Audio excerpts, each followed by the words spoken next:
The house perched on a secluded ridge in Topanga Canyon was more than just a retreat, it was a statement, much like Bette Davis herself. With its sprawling terraces, vintage wooden beams, and large bay windows, the estate felt timeless. Bette had purchased it during a high point in her career, calling it her sanctuary from the chaos of Hollywood. Here, she hosted intimate gatherings of close friends and poured her creativity into roles that would immortalize her. Yet, those who visited often whispered about an undercurrent of something unexplainable. Even in her lifetime, the house seemed alive, responding to her energy. And after her passing, it became a place of legend.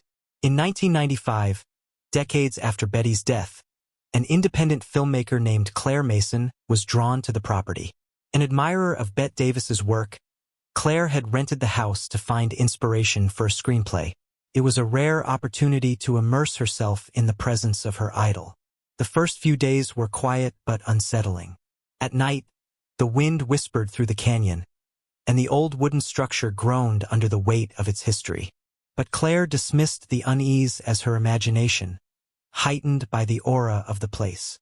One evening, as she sat at the vintage writing desk in the study, a room Bette reportedly favored, she felt an unmistakable chill creep up her spine. The faint sound of footsteps echoed from the hall. "Hello!" Claire called out, her voice breaking the stillness. No response. Rising cautiously, she walked to the hallway, the floorboards creaking beneath her. The air felt heavy, almost electric. Just as she turned back toward the study, a shadow flickered along the wall. It was fleeting, but it carried a distinct silhouette, sharp, angular shoulders and an elegant poise. Claire froze. Her rational mind insisted it was a trick of light, yet the artist in her whispered otherwise. That night, Claire slept fitfully, plagued by dreams of a woman pacing the house. In the dream, Bette's unmistakable voice echoed, "Do not squander your time. Every moment matters." When Claire woke, the room was silent, save for the faint rustle of leaves outside. She decided to leave the house for the day, hoping to shake the unease. Returning late in the evening, she found the lights flickering in the living room. This wasn't the first time the electricity had behaved oddly, but tonight it felt deliberate, like a show designed to unsettle. She poured herself a drink, sat on the couch, and stared at the darkened corners of the room. The sound of footsteps returned, louder this time, pacing upstairs. Claire couldn't ignore it any longer. She climbed the staircase, gripping the wooden railing. On the landing, she hesitated, feeling the weight of an unseen gaze. A sudden breeze passed her, though the windows were tightly shut.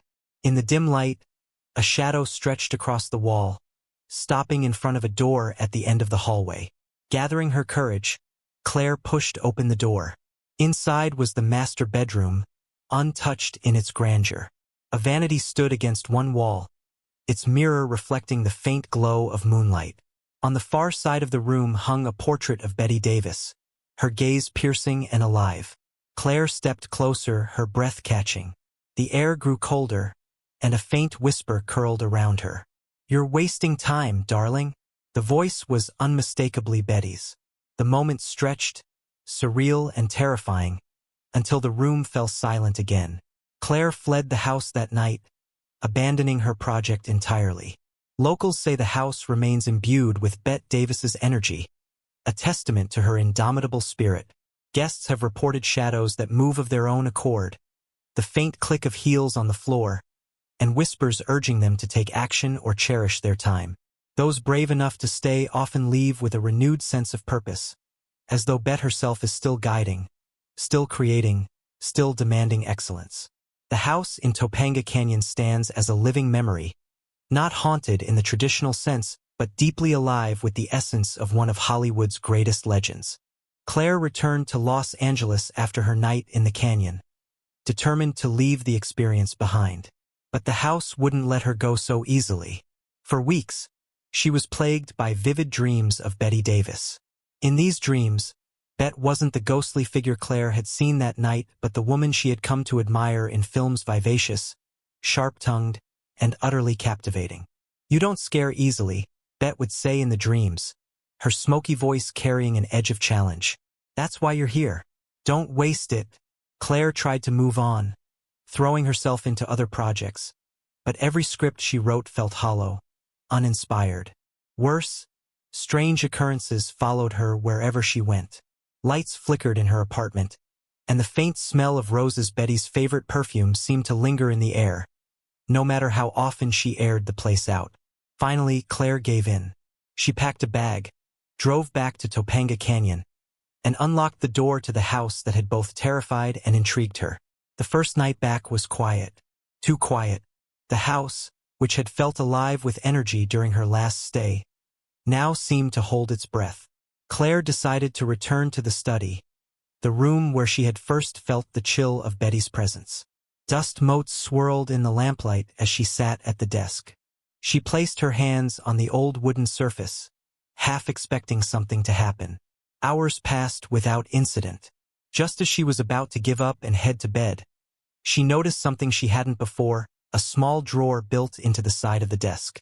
It was locked, the keyhole so tiny she had missed it on her first visit. Determined to open it, Claire searched the room and eventually found a delicate brass key tucked behind a stack of old books on the shelf. She slid the key into the lock, and the drawer creaked open.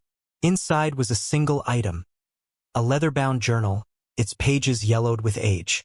The name on the inside cover made her heart race: Ruth Elizabeth Davis. Claire skimmed the first few pages, her hands trembling. The entries were written in Betty's sharp, precise handwriting. They weren't typical diary entries. They were musings, notes, and fragments of thoughts. The world doesn't remember kindness. It remembers brilliance. This house is my fortress, my canvas, my prison. As Claire flipped further, the entries grew darker, more erratic. Bette wrote of strange occurrences in the house, voices in the night, shadows that moved without reason.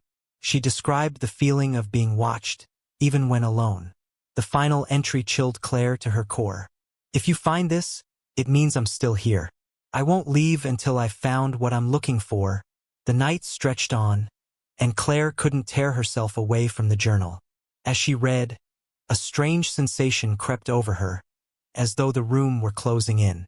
The air grew colder, and she caught a movement in the corner of her eye. She turned toward the vanity.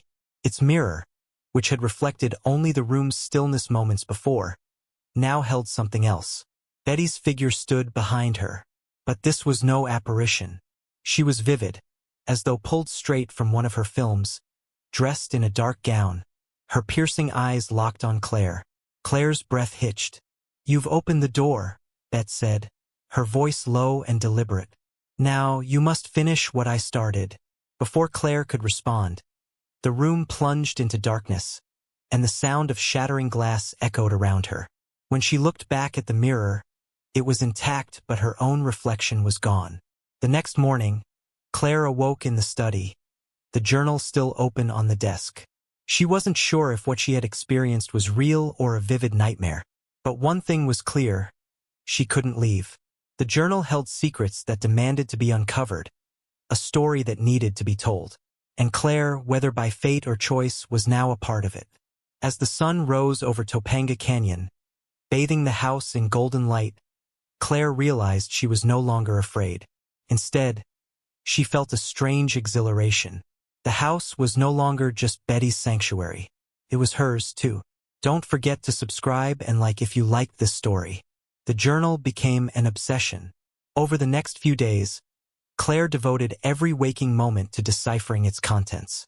Hidden among Betty's reflections were cryptic passages that seemed less like diary entries and more like instructions or warnings. "The mirrors know," one line read. "They show what you hide, what you fear, but they also reveal the way forward." One evening, as Claire flipped through the journal, she noticed something peculiar. Under a faint beam of moonlight streaming through the bay window, certain words seemed to shimmer faintly on the page, as though illuminated by an unseen hand. The phrase caught her attention: "The theater remains." Claire remembered an old rumor about the house. According to local lore, Bette had a private screening room hidden somewhere on the property, a space where she would retreat to study her performances. The room wasn't mentioned in any official plans, and no one had ever found it, at least not publicly.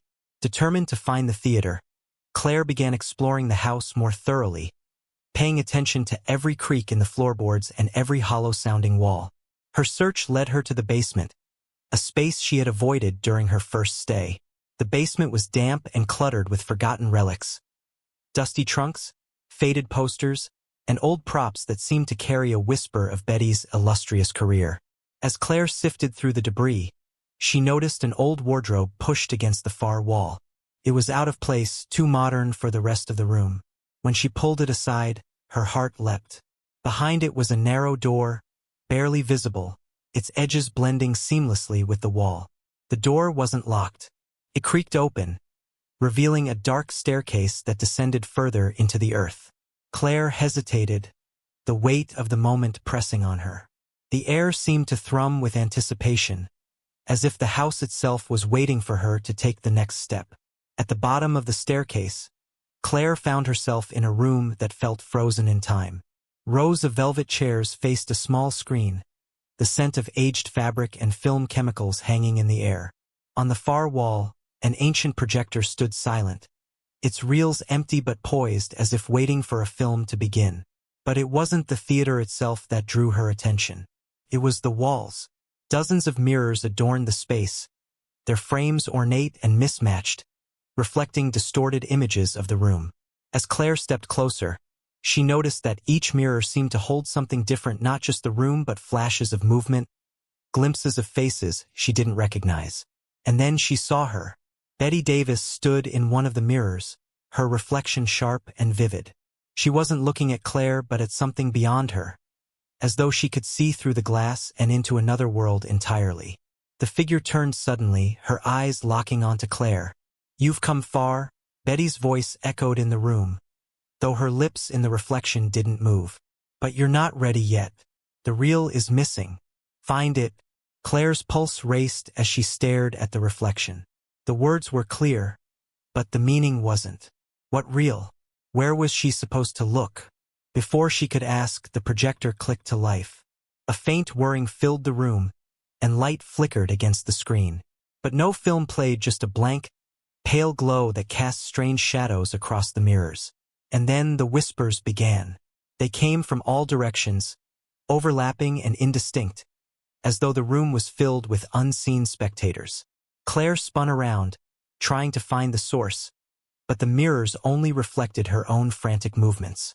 In one mirror, she caught a glimpse of a film reel sitting on a wooden table in a room she didn't recognize. It was an attic, judging by the sloped ceiling and exposed beams.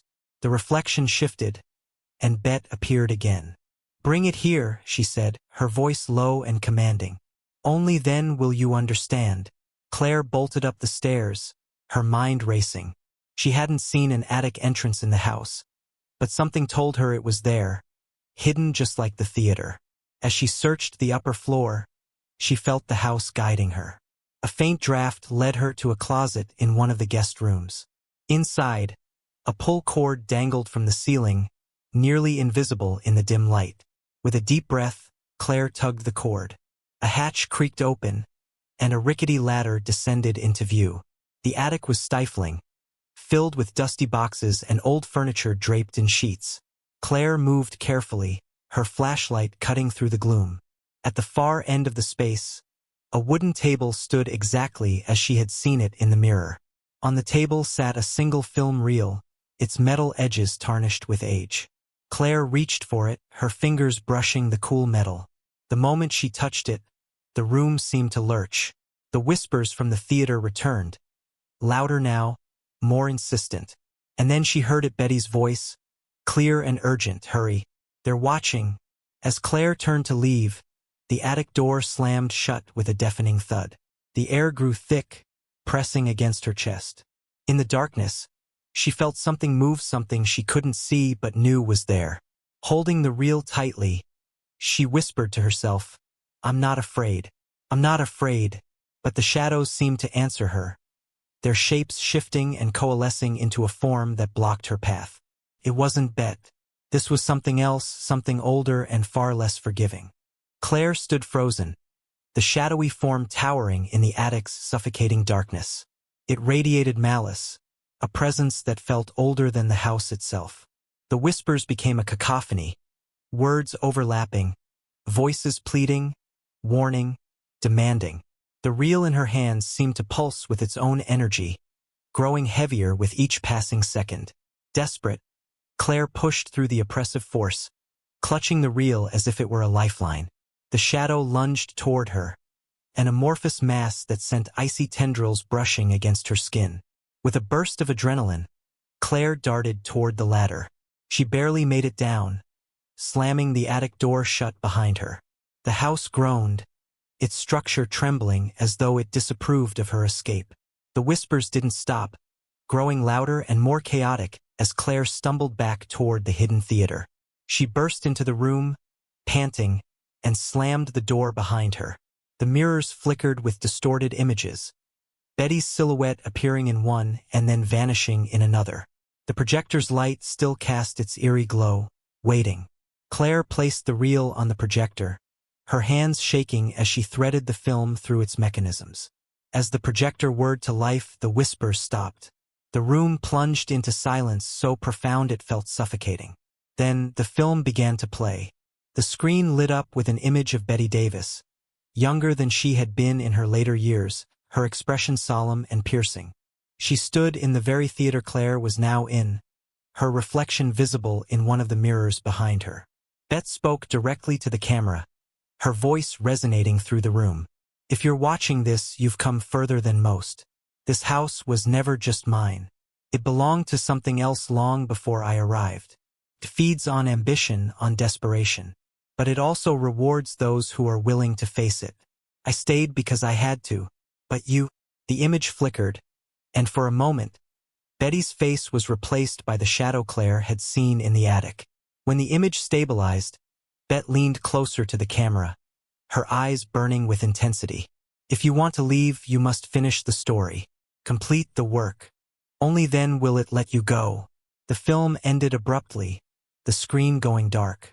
Claire stood in the silence, her heart pounding. She understood now. The house wasn't just haunted, it was a crucible, a place that tested those who entered. The journal, the theater, the reel, they were all pieces of a puzzle designed to challenge her resolve. If she left now, she would carry the weight of this unfinished story forever. But if she stayed, she might lose herself to whatever force lingered in the house. As she weighed her options, the mirrors shimmered once more. Betty's reflection appeared in one, her gaze softer now, almost encouraging. "It's your turn, darling," she whispered. "Make it count." Claire took a deep breath, sat at the desk, and opened the journal. She picked up her pen, the air around her heavy with expectation. The house seemed to exhale, its creaks and groans softening into a steady rhythm, like the beating of a heart. She began to write. Months later, a new script began circulating in Hollywood. It was a masterpiece, a story unlike anything anyone had seen before, a haunting tale of ambition, loss, and the thin veil between creation and destruction. The writer, Claire Mason, never gave interviews about her process. She refused to discuss the house in Topanga Canyon, even as rumors of its strange occurrences grew. And the house? It remained perched on its secluded ridge, silent and waiting for the next storyteller to arrive. Months later, a new script began circulating in Hollywood. It was a masterpiece, a story unlike anything anyone had seen before, a haunting tale of ambition, loss, and the thin veil between creation and destruction. Studios clamored to produce it, and whispers filled the industry about the writer's uncanny ability to capture the human spirit and the supernatural. The writer, Claire Mason, never gave interviews about her process. She refused to discuss the house in Topanga Canyon, even as rumors of its strange occurrences grew. She avoided questions about her inspiration, deflecting with vague answers and polite smiles. What she didn't tell anyone was that the house wasn't finished with her. Late at night, alone in her apartment, Claire would hear the faint hum of a projector and smell the faint scent of roses. Sometimes, when she closed her eyes, she could still see the mirrors reflecting things that weren't there. And on her desk, the journal she had taken from the house remained. Its pages were blank now, as if waiting for a new story to emerge. One evening, as she sat staring at the journal, the lights in her apartment flickered. Her phone buzzed with a notification, a text message from an unknown number. "It's time to come home." Claire's breath caught. The message was unsigned, but she didn't need a name to know who it was from. Far away in Topanga Canyon, the house stood silent, its windows glowing faintly in the moonlight. Inside, the projector clicked to life on its own, casting flickering light onto the empty theater seats. It was waiting. Don't forget to subscribe and like if you liked this story.